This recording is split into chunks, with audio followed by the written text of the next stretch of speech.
அருமையான கர்த்தருடைய பிள்ளைகளை, இந்த நாள் உங்களுக்கு ஆசீர்வாதமாக இருப்பதாக. ஒரு அருமையான வேத வசனத்தை நான் வாசிக்கிறேன். அப்போஸ்தலர் நடபடிகள் 1ஆம் அதிகாரம் 14வது வசனத்திலே, அங்கே இவர்கள் எல்லாரும் ஸ்திரிகளோடும் இயேசுவின் தாயாகிய மரியாளோடும் அவருடைய சகோதரரோடும் கூட ஒருமனப்பட்டு ஜெபத்திலும் வேண்டுதலிலும் தரித்திருந்தார்கள். ஆண்டவர் இயேசு பரமேறி போன பின்பு சீஷர்களும் ஸ்திரிகளும் எல்லாரும் ஓரிடத்தில் கூடி ஒருமனப்பட்டு ஜெபத்திலும் வேண்டுதலிலும் தரித்திருந்தார்கள். பின்புதான் ஆவியானவருடைய அபிஷேகம் அந்த 120 பேர் மேலும் இறங்கினதை நாம் வேதத்திலே வாசிக்கிறோம்.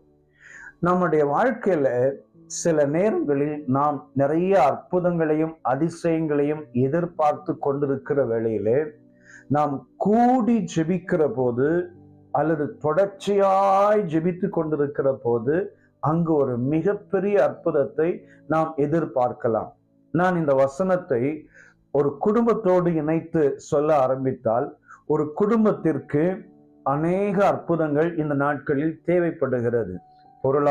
பொருளாதார ரீதியாக நல்ல உடல் சுகத்தோடு, நல்ல பலத்தோடு அவர்கள் செய்கிற வேலையிலே, தொழிலிலே, பல்வேறு காரியங்களிலே அவர்களுக்கு அற்புதம் தேவை. ஆனால் அந்த அற்புதத்தை பெறுவதற்கு குடும்ப ஜெபம் அவசியம். குடும்பமாய் சேர்ந்து ஒருமனப்பட்டு ஜெபத்திலும் வேண்டுதலிலும் தரித்திருக்கும் போது அவர்கள் வேண்டிக் கொள்கிறதற்கும் நினைக்கிறதற்கும் மேலாக தேவன் அற்புதம் செய்கிறார். நாம் அநேக நேரங்களிலே சில குடும்பங்களிலே ஒரு வாரம் ஜெபம் பண்ணுவாங்க, அப்புறம் அவ்வளவுதான் விட்டுடுவாங்க. ஒரு 2 நாள் ஜெபம் பண்ணுவாங்க, அப்படியே விட்டுடுவாங்க. சில குடும்பங்களை கூடி ஜெபிக்கிறதே ரொம்ப கஷ்டமா இருக்கும்.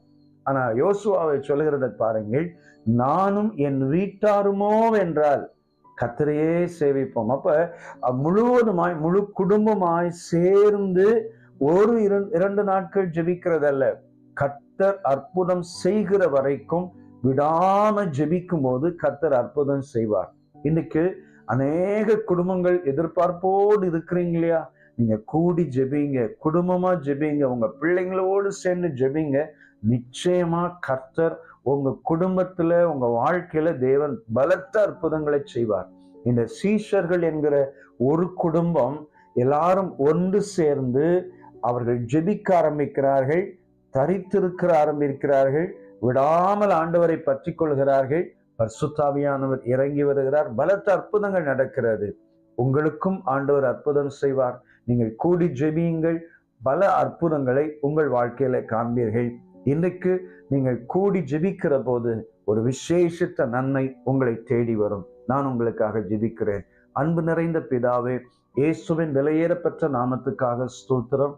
ஆண்டவரே, அன்றைக்கு சீஷர்களும் இயேசுவின் தாயாகிய மரியாளோடும் அநேக ஸ்திரிகளோடும் அவருடைய சகோதரரோடும் கூட ஒருமனப்பட்டு ஜெபத்திலும் வேண்டுதலிலும் தரித்திருந்தார்கள். அந்த காரியம் ஒரு நல்ல எடுத்துக்காட்டாய் இருக்கிறதற்காய் ஸ்தோத்திரம். அதே போல நாங்களும் எங்கள் குடும்பத்தாரும் சபையாரும் குழுவாக ஜெபித்து அநேக அற்புதங்களை காண உதவி செய்யுங்க. இயேசு இரட்சகர் நாமத்தில் பிதாவே, ஆமென், ஆமென். God bless you. Amen.